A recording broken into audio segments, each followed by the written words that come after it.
Bonjour, nous nous retrouvons pour une nouvelle méthode, à savoir comment résoudre un système d'équations à deux inconnus pour trouver les coordonnées de leur point d'intersection par la méthode de combinaison. Donc, on nous donne deux équations de droite. La droite D d'équation cartésienne 3x moins 2y plus 4 égale 0. Et la droite D' d'équation cartésienne 4x plus 3y moins 23 égale 0. Déjà, pour savoir si le point d'intersection existe, il faut savoir si ces droites sont parallèles ou séquentes. Pour cela, on va se servir de leur vecteur directeur. Alors, nous avons vu dans le cours qu'un vecteur directeur à partir de l'équation cartésienne ax plus by plus cz égale 0 avait pour coordonnées moins b, a. Il faut juste identifier qu'est-ce qui joue le rôle de a, qu'est-ce qui joue le rôle de b dans la première équation par exemple. Alors, qu'est-ce qui joue le rôle de b? C'est moins 2 qui joue ici le rôle de b. Donc, on va poser alors b égale moins 2. Ensuite, qu'est-ce qui joue le rôle de a? A, c'est ce qui multiplie x. Donc, le coefficient a ici, c'est 3. A égale 3. À partir de là, je sais que le vecteur directeur aura pour coordonnées moins b. Alors, ça va faire moins 2, c'est-à-dire plus 2. Et a, 3. Voilà. Pour la droite D', on va faire pareil, sauf que c'est 3 qui joue le rôle de B, donc B égale 3. À partir de là, V, alors je vais l'écrire à côté, V, aura pour coordonnée donc moins B, ça va faire moins 3, et A, ça fait 4. Voilà. Maintenant, pour savoir si ces deux vecteurs sont collinéaires ou pas, il faut calculer leur déterminant. Alors, le déterminant, c'est le produit en croix avec la soustraction de chaque terme. Donc, on va calculer le déterminant de UV et on va voir si ça fait 0 ou pas. Donc, ça va faire 2 fois 4 moins 3 fois 3. Alors, moins par moins plus, 3 fois 3, 9, 2 fois 4, 8, 9 et 8, 17. Ça ne fait pas 0. Comme le déterminant des deux vecteurs directeurs ne fait pas 0, ça veut dire que les deux droites sont séquentes. Il y aura bien un point d'intersection. Donc, on va appeler M le point d'intersection. On dit que x, y sont ses coordonnées, c'est donc les deux inconnus de notre problème. Eh bien, on cherche x, y pour qu'il vérifie simultanément, c'est très important, les deux équations. Alors pourquoi? Parce que le point M, il est à la fois sur la droite D, donc il va devoir vérifier l'équation 3x moins 2y plus 4, mais puisqu'il est à l'intersection des deux, il est aussi sur la droite D'. Il faut qu'il vérifie aussi 4x plus 3y moins 23 égale 0. Donc on sait que ce point existe, qu'il est unique, puisqu'elles sont séquentes. Maintenant, on va chercher x, y pour que les deux équations soient vérifiées, et pas une seule. Alors, vous remarquerez que si le déterminant avait fait 0, soit les deux droites étaient donc en fait confondues, une même droite, donc l'intersection de deux droites confondues, c'est tous les points de la droite, donc c'était une même droite, dans ce cas les deux équations auraient été proportionnelles, ou alors, si elles ne sont pas confondues, avec un vecteur directeur collinéaire, elles sont parallèles, et à partir de là,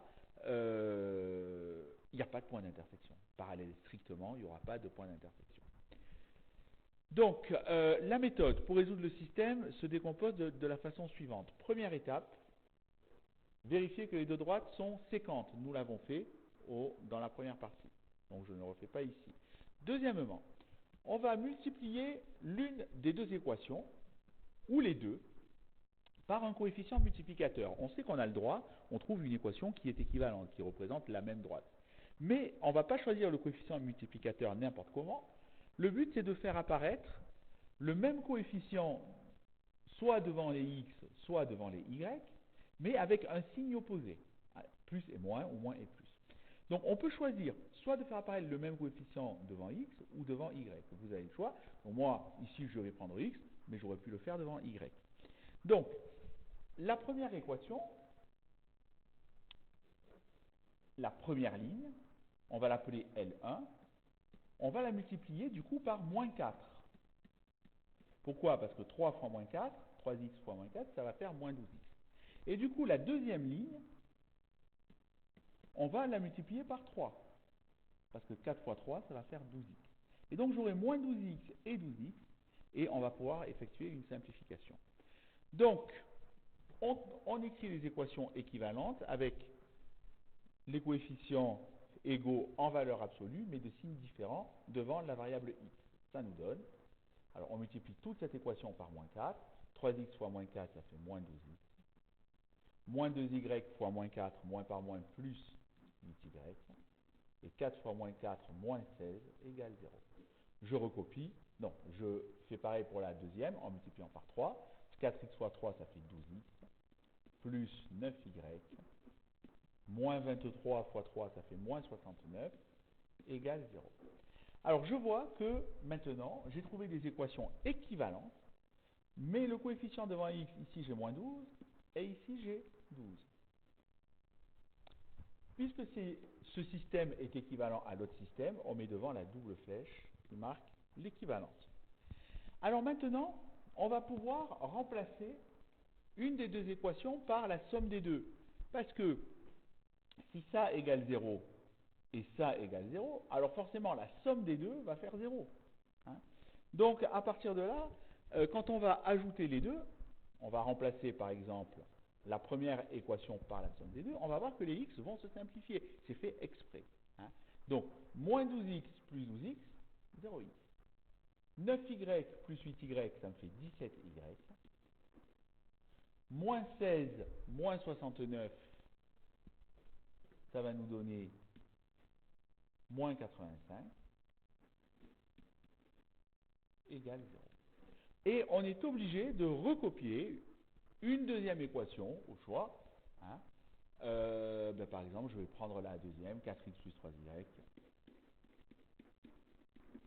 moins 23 égale 0. On écrit bien ce qu'on a fait, c'est-à-dire ici, en fait, on a remplacé par L1. Alors, ici, je l'appelle L1', parce que j'ai modifié L2', et ici, j'ai fait L1' plus L2'. Et là, j'ai remis L2. Voilà.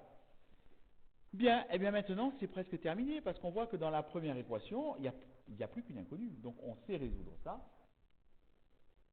Donc, on résout celle où il ne reste plus qu'une inconnue. 17y moins 85 égale 0, ça nous donne 17y égale 85. Donc, y égale, toujours avec le signe équivalent, 85 sur 17. Ici, ça tombe juste. C'est 5. Et enfin, maintenant que je sais que y doit être égal à 5, y est égal à 5, je vais me servir de la deuxième équation dans laquelle je vais remplacer y par 5, puisqu'on connaît y, hein, et je vais pouvoir trouver x. Donc je recopie la deuxième équation en remplaçant y par 5, ça nous donne 4x pardon, plus 3 fois 5, du coup, moins 23 égale 0. Bon ben voilà, ça nous donne 4x, 3 fois 5, 15, 15 moins 23 moins 8 égale 0. On fait passer moins 8 de l'autre côté, ça devient plus 8. Ça nous donne x égale 8 divisé par 4 égale 2. Donc, je peux écrire. Alors, avant d'écrire la solution du système, on va vérifier quand même qu'elle convienne. Hein, c'est-à-dire que, en remplaçant dans le système, x dans le système de deux équations, en remplaçant x par 2 et y par 5, ça fonctionne. Donc, je vous rappelle, la première équation, c'était 3x moins 2y plus 4 égale 0. Vérifions.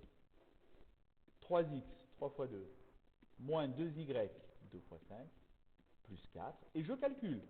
3 fois 2, 6. 6 moins 10 moins 4 plus 4, ça fait bien 0. Ça marche. Et la deuxième, c'était 4x plus 3y moins 23 égale 0. 4x, alors 4 fois 2, je remplace x par 2, plus 3y, je remplace y par 5, moins 23. Ça fait bien 4 fois 2, 8, 3 fois 5, 15, 15 plus 8, 23, moins 23, 0, ça marche. Donc je peux dire que mon point M a pour coordonnée le point d'intersection 2, 5, ou je peux encore écrire que la solution de mon système S égale, il y a un seul point d'intersection, c'est le point qui a pour coordonnée 2,